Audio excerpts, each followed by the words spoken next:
Assistant commissioner کوٹ مومن کی خصوصی ہدایت پر سیال موڑ سبزی اور فروٹ منڈی میں گراں فروشی اور ناجائز منافع خوری کے خلاف بڑا کریک ڈاؤن کیا گیا۔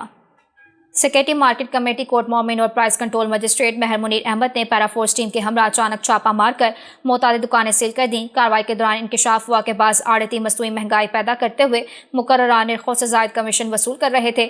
آڑتوں کی جانب سے سبزی اور فروٹ چھوٹے دکانداروں اور ریڈی بانوں کو مہنگے داموں فروخت کیا جا رہا تھا، جس کے باعث مارکیٹ میں اشیاء خورد و نوش کی قیمتوں میں غیر معمولی اضافہ ہو رہا تھا۔ پرائز کنٹرول ٹیم نے خلاف ورزی کے مرتکب افراد کے خلاف فوری ایکشن لیتے ہوئے متعدد دکانوں کو سیل کر دیا، جبکہ دیگر کو سخت وارننگ جاری کی گئی۔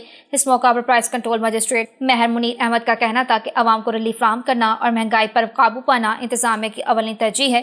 اس سلسلے میں بلا امتیاز کارروائیاں جاری رہیں گی۔ انہوں نے واضح کیا کہ قانون کی خلاف ورزی کرنے والوں کے ساتھ کسی قسم کی نرمی نہیں برتی جائے گی اور آئندہ بھی ایسے ناصر کے خلاف سخت اقدامات اٹھائے جائیں گے۔